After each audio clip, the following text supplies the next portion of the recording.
ओम श्री गुरु सत्ताय नमः। सभी को प्रणाम। आइए सुनते हैं आदरणीय प्रणव भाई साहब के पिताश्री आदरणीय सत्यनारायण पंड्या जी का संस्मरण। मैं सन 1956 में सुसनेर जिला राजगढ़ में सिविल जज के रूप में कार्यरत था। तब वहाँ गुरुदेव पंडित श्री राम शर्मा आचार्य जी का आगमन हुआ था। गुरुदेव ने वहाँ गायत्री परिवार के कार्यकर्ता श्री नंद किशोर शर्मा जी से पूछा, यहाँ कौन कौन अधिकारी रहते हैं। उन्होंने गुरुदेव को अन्य अधिकारियों के साथ साथ मेरा नाम भी बताया। गुरुदेव ने उनसे कहा, आज शाम के प्रवचन में श्री सत्यनारायण पंड्या जी को साथ लाना। श्री नंद किशोर शर्मा जी ने आकर मुझे गुरुदेव का संदेश दिया। तब तक न मैं गुरुदेव को जानता था और न ही मैंने उन्हें कभी देखा था। श्री नंद किशोर जी से मैंने पूछा, आचार्य जी कौन हैं? उन्होंने कहा, गायत्री के प्रकांड पंडित हैं। चूंकि मैं बचपन से गायत्री उपासना करता रहा हूँ, इसीलिए मुझ में उनके दर्शनों की तीव्र उत्कंठा जाग उठी। मैं शाम को प्रवचन में गया, थोड़ी देर से पहुंचा था, इस वजह से पीछे बैठ गया। पूज्य गुरुदेव ने मुझे देख लिया। उन्होंने मंच से ही नंद किशोर जी को इशारा करके मुझे आगे बुलवा लिया। मैं भाव विभोर होकर अमृतवाणी सुनता रहा। ऐसा ओजस्वी प्रवचन जीवन में पहली बार सुना था। प्रवचन समाप्त होने पर गुरुदेव से औपचारिक परिचय हुआ। चर्चा में पूज्यवर ने अखंड ज्योति पत्रिका का एक अंक देते हुए कहा, इसे पढ़ना। ये पत्रिका प्रति माह आपके पास आती रहेगी। फिर बोले, कल हमारा प्रवचन है, अवश्य आएं। दूसरे दिन मैं ठीक समय पर पहुंच गया। उस दिन के प्रवचन ने मेरे मन मस्तिष्क को ही झकझोर दिया। साधना संबंधी मेरी सभी शंकाओं का अपने आप समाधान हो गया तथा पूज्यवर के प्रति मेरे मन में अटूट श्रद्धा पैदा हो गई। मैंने उनसे आग्रह किया कि कल हमारे घर पधारने की कृपा करें। उन्होंने सहर्ष स्वीकृति देते हुए कहा कि कल यज्ञ के बाद आपके घर आएंगे। आपकी धर्मपत्नी और बच्चों से मिलकर हमें प्रसन्नता होगी। तदनुसार वे हमारे घर पधारे। उनके साथ आए कार्यकर्ता तो बैठक में बैठ गए, परंतु गुरुदेव सीधे अंदर पूजा के कमरे में प्रविष्ट हो गए। मेरी धर्मपत्नी तथा पुत्र पुत्रियों से मिलकर बहुत प्रसन्न हुए। पूज्य गुरुदेव ने सभी बच्चों को बारी बारी से बुलाया, प्यार किया। मेरे बड़े पुत्र प्रणव, जो कि उस वक्त 6 वर्ष थे, उनको गोद में बिठाकर कहा, ये बालक बड़ा होने पर हमारा काम करेगा। तब हम गुरुदेव की बात समझ नहीं पा रहे थे, किंतु दिव्य दृष्टा को तो सब कुछ दिखाई दे रहा था। बहुत देर तक पूज्य गुरुदेव आत्मीय चर्चा करते रहे, बच्चों के साथ मनोविनोद करते रहे। उसके बाद उन्होंने मुझे तथा धर्मपत्नी और चारों बच्चों का तिलक किया। सबके सिर पर हाथ रखकर आशीर्वाद दिया। मुझे निर्देशित किया कि मथुरा में 1958 में होने वाले गायत्री महायज्ञ में अवश्य आएं। ये कहकर भोजन प्रसाद लिया और घर से विदा हो गए। सुसनेर की ये प्रथम भेंट चिरस्मरणीय बन गई। पूज्यवर के वह वाक्य, बेटे, मैंने तुम में से हर एक को समुद्र की गहराई में गोते लगा लगाकर जैसे मोती खोजे जाते हैं, वैसे ही ढूंढ निकाला है। याद आते हैं और ये आभास होता है कि वे भविष्य के गर्त में झांकने में समर्थ थे। सन 1958 में सहस्त्र कुंडीय गायत्री महायज्ञ के अवसर पर वंदनीय माता जी से प्रथम बार मिला। मैं क्या, जो भी उनसे मिलता उनका अपार स्नेह पाकर धन्य हो जाता था। वास्तव में उनका रूप जगत माता का था। उस यज्ञ में अलौकिक आनंद की अनुभूति हुई। वंदनीय माता जी का स्नेहिल रूप आज जब भी याद आता है तो रोमांच से अस्तित्व भर उठता है। धन्य है वो माँ और धन्य है हम सब जो उनके स्नेह संरक्षण में हैं। पूर्णाहुति के पश्चात विदा होते समय पूज्य गुरुदेव से भेंट का सुयोग प्राप्त हुआ।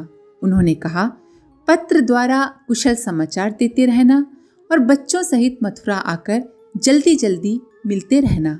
मैं तो अबोध था, उनकी लीला को समझने में सक्षम नहीं था। मैंने निवेदन किया कि प्रत्येक 3 वर्ष में न्यायाधीशों के तबादले होते रहते हैं। मध्य प्रदेश बहुत बड़ा प्रांत है। इसकी सीमाएं गुजरात, महाराष्ट्र, आंध्र प्रदेश, उड़ीसा और बिहार से लगी हैं। दूर स्थानांतरण होने पर मथुरा आना संभव नहीं हो पाएगा। पूज्यवर मौन रहे और मुस्कुरा दिए। मैंने विदा ली। उसके कुछ ही समय पश्चात मेरा स्थानांतरण ग्वालियर हो गया। बस फिर तो मथुरा आना बहुत सरल हो गया।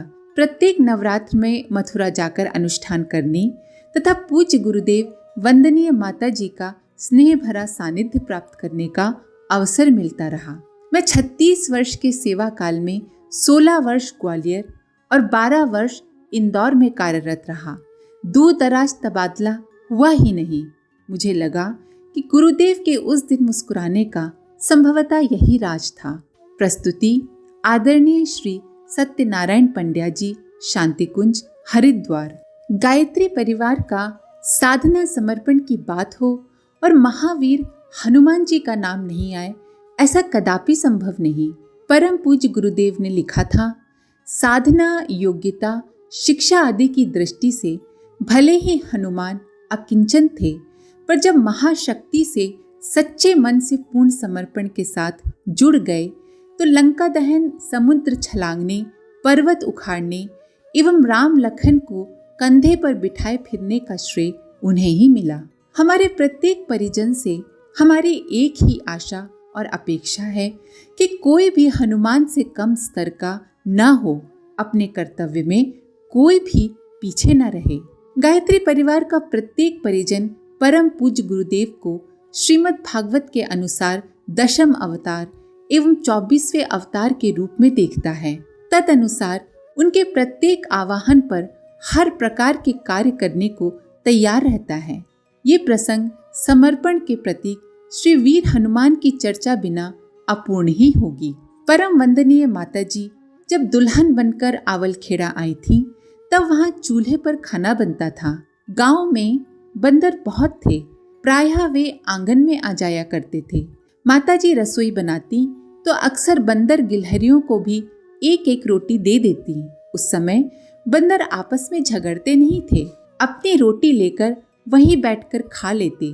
रोटी देने के बाद माता जी उन सबसे हाथ जोड़कर प्रार्थना करती, हे हनुमान जी, आप सबने जैसे पिछली बार साथ निभाया था, उसी प्रकार इस बार भी राम जी का साथ निभाना। इस बार पिछली बार से भी अधिक कठिन परीक्षा है। और वे सब रोटी खाकर सिर हिलाते, मानो सब कुछ समझ गए हों और फिर वहां से चले जाते। इससे स्पष्ट है कि पूर्व की जगत जननी माँ सीता को वंदनीय माता जी के रूप में पूर्णतया मालूम था कि अन्य अवतारों की तुलना में इस बार राम जी को अत्यधिक कठिन कार्य संपन्न करने हैं। इसीलिए आवलखेड़ा से ही उनकी अभ्यर्थना करती रही। दूसरा प्रसंग हनुमान जी द्वारा भूखा होने पर अपनी आवश्यकता की पूर्ति हेतु वंदनीय माता जी का लाड़ करते हुए साधन जुटाने का है, जो कि 15 अक्टूबर 1994 प्रज्ञा अभियान पृष्ठ 9 पर उल्लेखित है।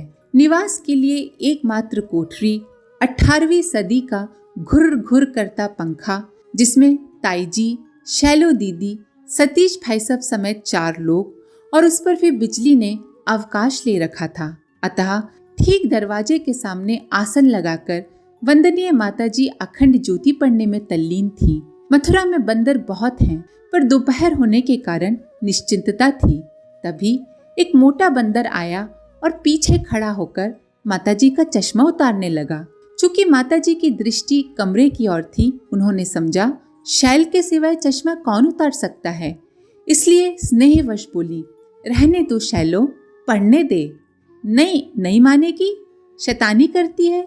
बंदर ने भी शांत चित्त बिना किसी आहट, बिना कोई आवाज के माता जी का चश्मा निकाल लिया और फिर प्रसन्न होकर आवाज की, मानो अपने होने की जानकारी देनी हो। वंदनीय माता जी ने पीछे मुड़कर देखा, तब वस्तु स्थिति का पता चला। अब बंदर चश्मा लेकर छत पर जा चढ़ा। कार्यालय में कार्य कर रहे बच्चे आए, बहुत प्रयास किया कि बंदर चश्मा छोड़ दे, पर उसने न चश्मा रखा और न ही उसे खरोच आने दी। माता जी ने फेंक कर रोटियां खिलाई और बंदर इस मुंडेर से उस मुंडेर जाता रहा। स्वयं जोखिम उठाया, पर चश्मे को आंच नहीं आने दी। मजे की बात ये कि जब उसने पेट भर रोटी खा ली तब चश्मे को सुरक्षित नीचे लाकर रख दिया।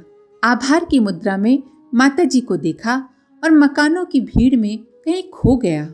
उन्हें मालूम था कि वंदनीय माता जी सभी को भोजन कराती हैं।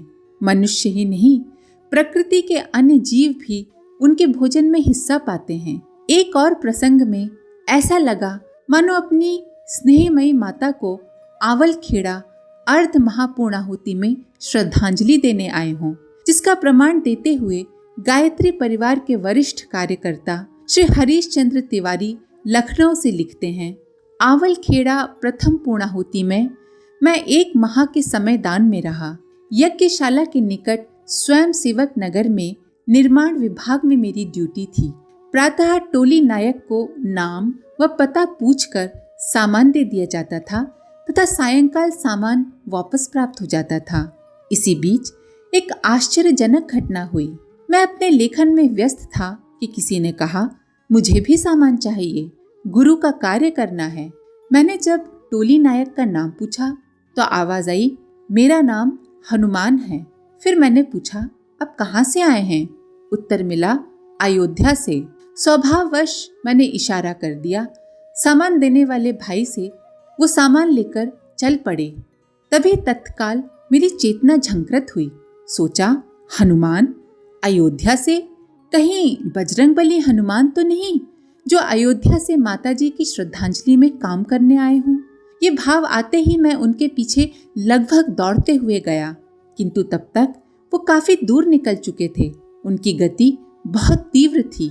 मैं अपने आप को कोस रहा था कि जब उन्होंने हनुमान और अयोध्या कहा तब मैंने ध्यान क्यों नहीं दिया। संभव है वे स्वयं को प्रकट नहीं करना चाहते हों, अतः मुझे भ्रम में डाल दिया हो, किंतु मेरे माध्यम से ये भी बता दिया कि वंदनीय माताजी की श्रद्धांजलि में राम काज के निमित्त अवश्य उपस्थित हूँ। अब मेरी समझ में सब कुछ आ गया था।